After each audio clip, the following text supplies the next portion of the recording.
함께 만드는 언론 니네 연합동조화 여기는 국민TV 함께 만드는 언론 니네 연합동조화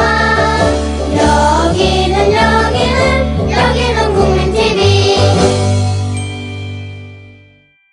국민라디오 정오뉴스. 여야가 남북국회회담 추진을 위해 협력하기로 합의했습니다.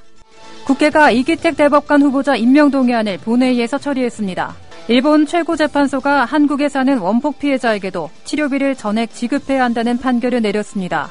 지난해 정부로부터 근로장려금을 받기로 한 3만 5천 가구 중 일부만 수령한 것으로 드러났습니다. 강남권 재건축 아파트의 분양가가 치솟고 있습니다. 여러분 안녕하십니까? 국민라디오 정오뉴스입니다. 먼저 정치부문 소식입니다. 여야가 남북국회회담 추진을 위해 협력하기로 합의한 것으로 전해졌습니다. 새누리당 원유철, 새정치민주연합 이종걸 원내대표는 전날 국회에서 열린 여야 원내대표 회동에서 이같이 의견을 모은 것으로 복수의 관계자들은 전했습니다. 이는 앞서 이 원내대표가 지난 3일 국회 교섭단체 대표연설에서 연내 남북국회회담 개최 등을 제안한 데 대해 여당이 청와대와의 사전 조율을 거쳐 화답한 것으로 전해졌습니다. 국회는 어제 본회의를 열어 이기택 대법관 후보자 임명동의안을 처리했습니다. 임명동의안은 재석 의원 260명 중 찬성 178표, 반대 74표, 기권 8표로 가결됐습니다. 이로써 이 후보자는 오는 16일 퇴임하는 민일령 대법관의 후임으로 임명이 확정됐습니다. 일본 최고재판소가 한국에 사는 원폭 피해자에게도 치료비를 전액 지급해야 한다는 판결을 내린 데 대해 우리 정부가 환영의 입장을 표했습니다. 정부 당국자는 판결을 계기로 국내 거주 피폭자에 대해 일본 내 피폭자와 동등한 원호 조치가 이루어질 수 있도록 일본 정부가 필요한 조치를 취해 나갈 것을 기대한다며 이같이 밝혔습니다. 또 아울러 일본 정부가 원폭 피해자 문제와 관련해 한일 청구권 협정상 분쟁 해결 절차에 따른 양자 협의에 조속히 응할 것을 기대한다고도 강조했습니다. 박근혜 대통령은 대한민국 정부는 2016년부터 5년 동안 모두를 위한 안전한 삶 구상을 통해 총 1억 달러의 재원을 투입해 13개국의 감염병 대응 능력 강화를 지원할 계획이라고 밝혔습니다. 박 대통령은 코엑스 인터컨티넨탈 호텔에서 열린 글로벌 보건안보구상 서울 고위급 회의 공식 만찬에서 이미 많은 국가들과 국제기구들이 핵심 전략 실현을 위해 다른 나라를 재정적으로 지원하고 있다며 이러한 국제사회의 노력에 대한민국도 힘을 보태나갈 것이라고 밝혔습니다.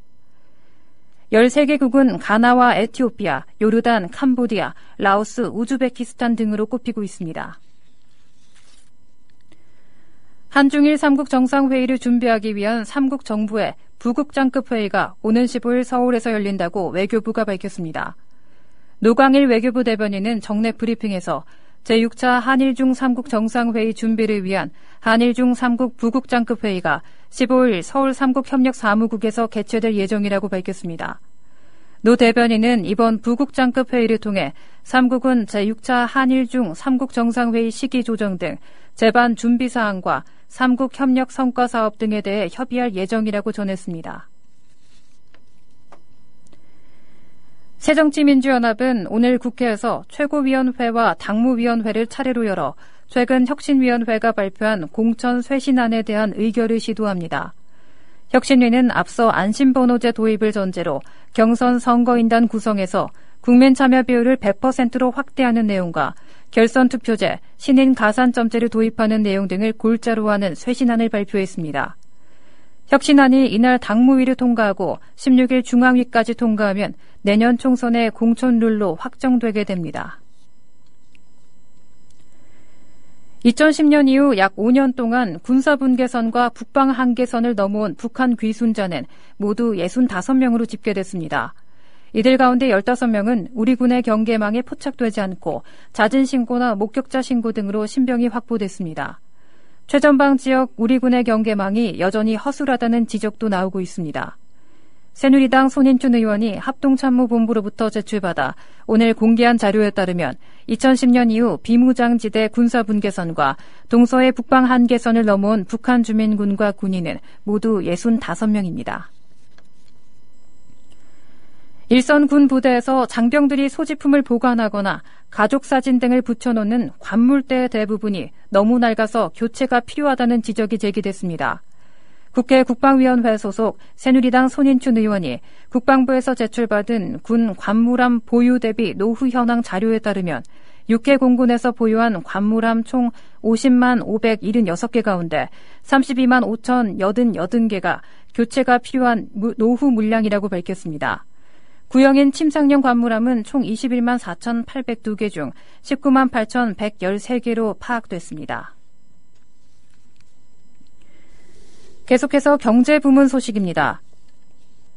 지난해 정부로부터 근로장려금을 받기로 한 3만 5천 가구가 체납한 세금 때문에 아예 받지 못하거나 일부만 수령한 것으로 나타났습니다. 근로장려금은 소득이 낮은 근로자들을 상대로 소득과 부양가족, 주택, 재산 요건 등을 고려해 세금 환급 형태로 지원해주는 제도입니다. 오늘 국회 기획재정위 소속 새누리당 박명재 의원이 국세청으로부터 제출받은 국정감사 자료에 따르면 정부는 지난해 근로장려금 지급 대상 가구 가운데 3만 5천 가구를 상대로 228억 원을 지급하지 않았습니다. 올해 분양 경기가 호전되고 집값이 강세를 보인 틈을 타 재건축 조합들이 너도 나도 일반 분양가를 올리고 있습니다. 이로 인해 강남권 재건축 아파트의 분양가가 높게 치솟고 있습니다. 지난 4월 시행된 민간택지 분양가 상한제 폐지는 이러한 상승세에 기름을 붓고 있습니다. 조합이 자유롭게 분양가 책정이 가능해지면서 일반 분양가를 높여 조합원 수입을 극대화하려는 움직임이 곳곳에서 드러나고 있습니다. 한국과 일본의 무역보험기관이 온라인 서비스 운영 노하우를 공유하는 등 무역보험의 이용 접원을 확대하기 위해 머리를 맞댔습니다. 한국무역보험공사는 지난 8일부터 이틀 동안 일본 교토에서 일본 무역보험기관인 넥시와 제22차 한일무역보험 2국 간의 회의를 개최했다고 밝혔습니다. 이 회의는 두 기관이 20년 넘게 무역투자 관련 이슈와 국제규제 등 현안에 대한 공동 대응 방안을 협의해온 자리입니다. 작년 동기와 비교한 취업자 수 증가 규모가 올해 8월에 넉 달 만에 다시 20만 명대로 떨어졌습니다. 내수 위축으로 도소매업 부진이 이어지는 가운데 작년 8월 취업자가 59만 명대로 크게 늘었던 데 따른 기저효과가 나타난 영향입니다. 통계청이 발표한 8월 고용 동향에 따르면 8월 취업자 수는 2,614만 1,000명으로 지난해 같은 달보다 25만 6천 명 늘었습니다. 한국과 대만 경제계가 사물인터넷 제약 분야에서 중국의 공동 진출에 저성장을 함께 타개해 나가기로 했습니다. 전국경제인연합회는 오늘 정경련 회관에서 중화민국 국제경제합작협회와 함께 제40차 한국-대만 경제협력위원회를 개최하고 차이나 쇼크 등 여파로 양국 경제계가 당면하고 있는 저성장의 문제점을 해결하기 위한 협력 방안을 논의했습니다. 이날 행사에서는 양국의 공통으로 경쟁력을 가진 사물 인터넷 분야 협력 방안에 대한 논의 등이 활발하게 이루어졌습니다. 금융위원회가 개인연금의 세액공제 한도를 연간 400만 원에서 700만 원으로 올리는 방안을 추진합니다. 또 좀비 기업이 대출로 연명하지 않도록 부실기업 구조조정 속도를 높이고 KDB 산업은행이 보유한 대기업 자산의 정리에 나서기로 했습니다. 내년 주택담보대출 규제 강화를 앞두고 일부 시중은행이 벌이는 절판 마케팅에는 강력히 대응하기로 했습니다. 계속해서 사회부문 소식입니다. 전복된 낚시어선 돌고래호 선체가 오늘 인양됩니다. 제주해양경비안전본부는 오늘 오전 7시 25분쯤 돌고래호를 인양하기 위한 크레인 바지선이 제주 애월항을 출항해 추자도 현장으로 이동한다고 밝혔습니다. 현재 돌고래호 선체는 추자도 청도 인근 갯바위에 뒤집힌 채 결박돼 바다에 잠겨 있습니다. 해경은 선체를 건져 올린 뒤 하 추자도의 신양양으로 옮겨 불법 개축 등 선체 구조 변경에 대한 수사를 본격적으로 시작할 것이라고 전했습니다. 유럽 각국이 일정 인원의 난민을 나눠 수용하도록 하는 유럽연합의 계획이 동유럽 국가의 반대 속에서도 다수 회원국의 동의를 얻어 통과될 것으로 전망됩니다.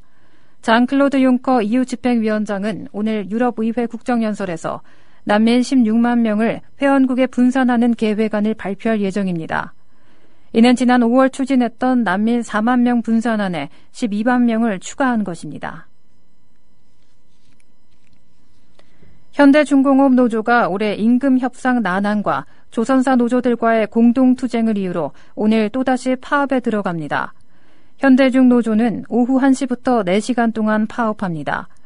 전국 조선업종 노조연대 소속 대우해양조선과 현대사모 중공업 노조도 파업에 동참할 것으로 알려졌습니다.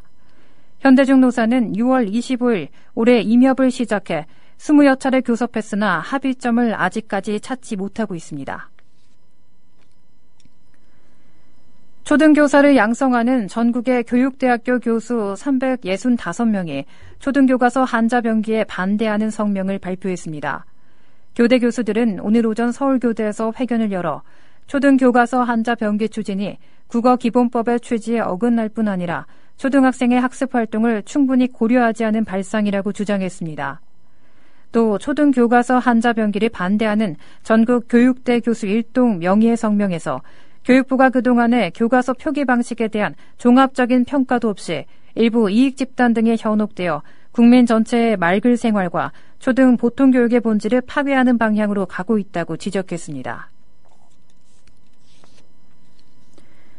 경제사회발전 노사정위원회가 어제 오후 9시 4인 대표자 회의를 열어 대타협 여부를 타진했지만 합의에는 실패했습니다.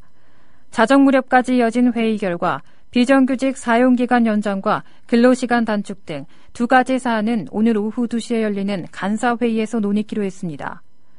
정부는 비정규직 사용기간을 현행 2년에서 4년으로 늘리자고 주장하고 있습니다.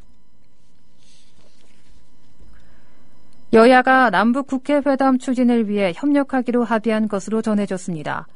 새누리당 원유철, 새정치민주연합 이종걸 원내대표는 어제 국회에서 열린 여야 원내대표 회동에서 이같이 의견을 모은 것으로 전해졌습니다. 기초연금의 수급률이 정부 목표치인 70%에 미치지 못하는 것으로 드러났습니다.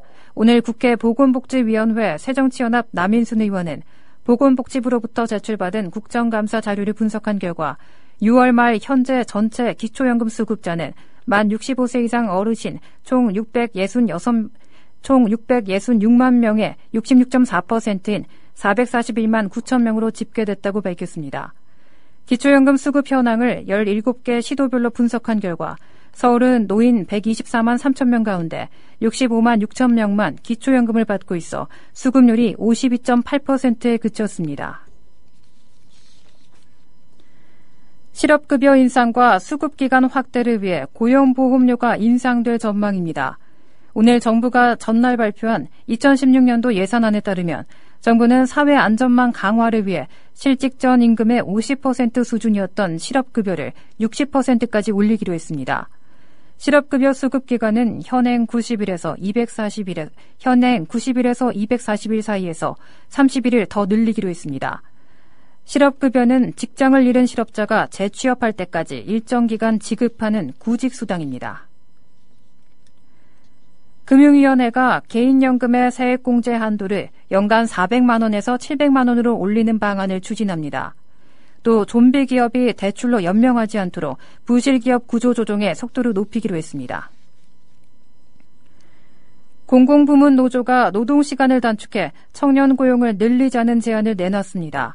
민주노총 전국공공운수노조는 오늘 노사정위원회가 열리는 서울 광화문 정부 서울청사 앞에서 공공부문 정규직, 비정규직 노동자 공동 입장 발표 기자회견을 열어 노사정위원회에서 임금 피크제와 취업규칙 불이익 변경 요건 완화 등을 논의하는 것을 비판했습니다.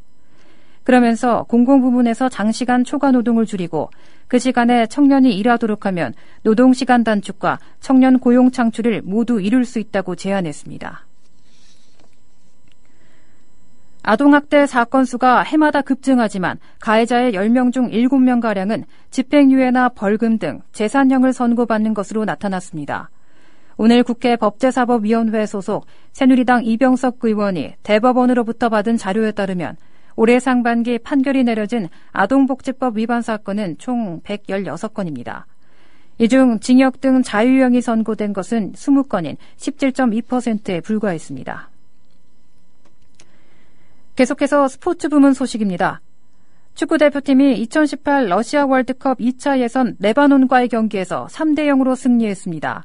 울리 슈틸리케 감독이 이끄는 축구대표팀은 어제 레바논에서 열린 G조 3차전에서 장현수의 페널티킥 골과 레바논의 자책골, 권창훈의 골로 3대0을 만들었습니다.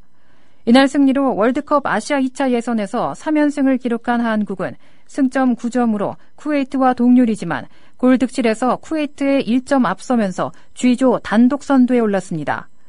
한국은 다음 달 8일 쿠웨이트에서 4차전을 치르게 됩니다. 상습 도박 혐의로 경찰의 수사를 받는 프로농구 선수 11명에 대해 경기 출전 보류 처분이 내려졌습니다. 프로농구를 주관하는 KBL은 어제 재정위원회와 긴급 이사회를 잇따라 열고 해당 선수들에 대해 이같이 결정했습니다. 출전 정지 징계를 받은 선수는 국가대표 출신 김선영 등 이들을 비롯해 총 11명입니다.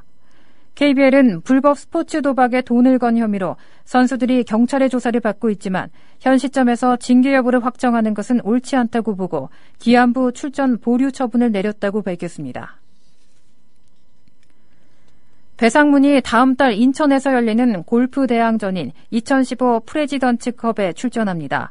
프레지던츠컵 인터내셔널 팀의 단장 닉 프라이스는 오는 10월 8일에서 11일까지 인천 송도 잭 니클라우스 골프클럽 코리아에서 열리는 대회에 출전할 단장 추천 선수로 배상문과 호주의 스티븐 보디치를 선정했다고 밝혔습니다. 미국 프로골프 투어에서 2승을 거둔 배상문은 세계 랭킹 92위, 페덱스컵 랭킹 23위에 올라 있습니다. 인터내셔널 팀은 현재 랭킹은 19위입니다. 이상으로 국민라디오 정오 뉴스를 마치겠습니다. 국민라디오 팟캐스트 응원하는 가장 쉬운 방법 아시나요? 다운로드하기, 별점 주기, 댓글 달기, 구독하기. 국민라디오 팟캐스트 널리 알리는 가장 쉬운 방법 다운로드하기, 별점 주기, 댓글 달기, 구독하기. 기억하세요. 다운로드하기, 별점 주기, 댓글 달기, 구독하기.